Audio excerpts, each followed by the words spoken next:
WWE is screwing up with Liv Morgan and Jade Cargill, and in this video, I'm going to explain how they're doing it and why I believe they're doing it. Now, Liv Morgan sent a message to Jade Cargill after Naomi revealed that she was the one that attacked Jade on WWE SmackDown in November. Since Jade Cargill was attacked backstage in November, Liv Morgan, Raquel Rodriguez, they were often accused of being Jade Cargill's attackers. However, when Jade Cargill returned to the Elimination Chamber, she was attacked by Naomi, seemingly identifying her as the attacker. Now, fast forward, March 7th episode of SmackDown, Naomi revealed that she was indeed the one who attacked Jade Cargill. Liv Morgan then took to Twitter and shared her thoughts on the situation. She first said that Bianca Belair owed her an apology, even if she didn't get it right away. She then noted that Naomi lied and framed her, before going on to note that she was always wondered what TF Jade was even doing to get pushed like that. The timing of Liv Morgan's comments, saying what was Jade even doing to get pushed about Jade Cargill, well, it sparked some buzz within the wrestling community. In addition, Naomi's confession on SmackDown, a combination of controversial reports about Jade Cargill, dropped hours in the day. Then we have Dave Meltzer. Uncle Dave, he took to their Wrestling Observer newsletter and reported that there was a backstage confrontation between Jade Cargill and Shayna Baszler before Jade's absence from television, and that Jade had rubbed people the wrong way. Then Sean Ross Sapp of Fightful Select, they come out and report that Jade had heat within the WWE women's locker room, both for the incident with Baszler and her video about being surrounded by wolves. You remember that. Her absence was also cited with an issue because some sources doubted whether or not Jade was even injured or not, something in which I have my own take on. Now look, Jade Cargill versus Liv Morgan, they have been booked for the March 21st episode of SmackDown. The reason that I believe that this is an issue is while there are small points to lead to a match, there are small reasons as to why WWE would book this. I don't think it has enough merit to be booked on a random episode of SmackDown. In my opinion, Jade Cargill versus Liv Morgan is a match in which you save. You save for a PLE, or at least you have multiple weeks of build-up. Think about it like this.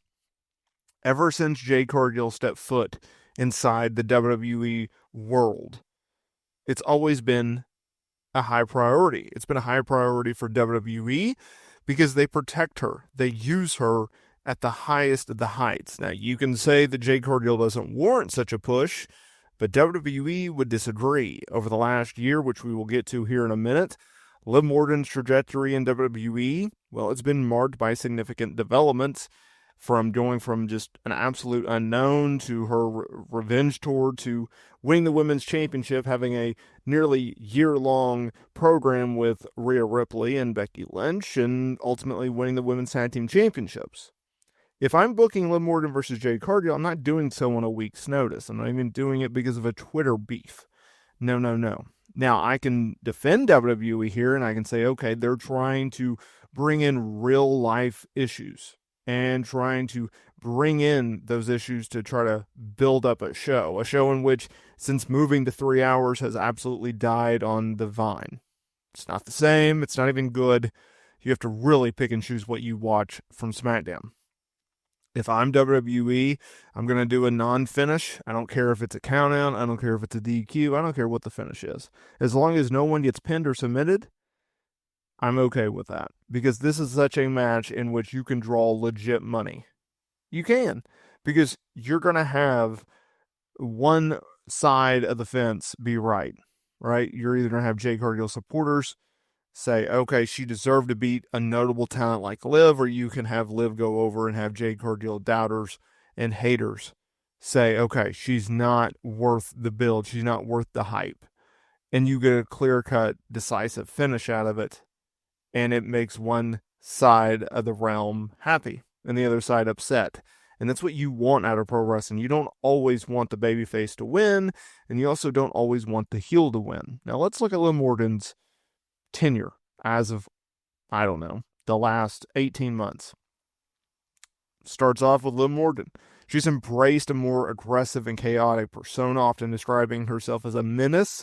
The shift was fueled by the Revenge Tour, notably targeting Rhea Ripley after a previous injury in 2023. She returns at the Women's Royal Rumble, declares the Liv Morgan Revenge Tour, and goes into a feud with Becky Lynch. Ultimately, that leads to Rhea Ripley.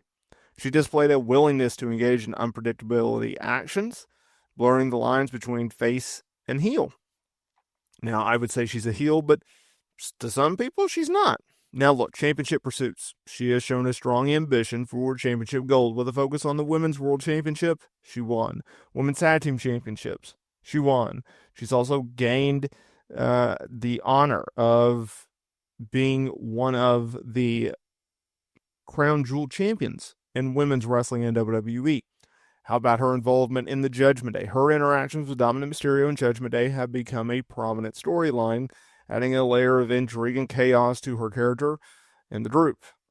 Key matches and moments. Obviously, her return at the 2024 Royal Rumble was a significant moment.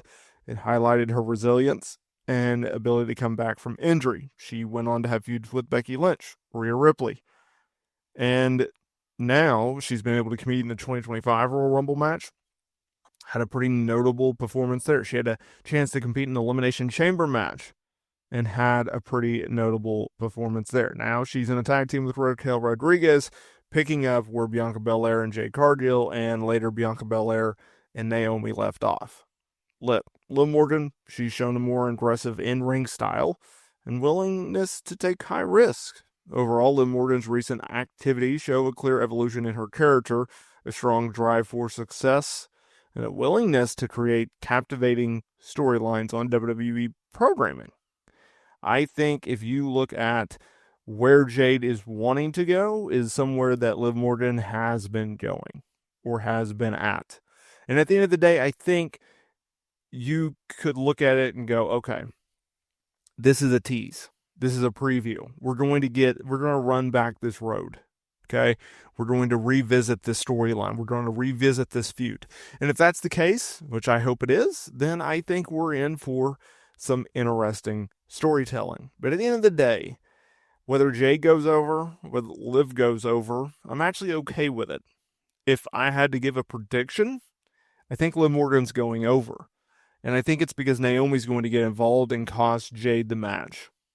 I think Jade is so obsessed with Naomi that any little interaction, whether it's being seen at ringside or on the stage, maybe even ringside in the crowd, will trip up Jade.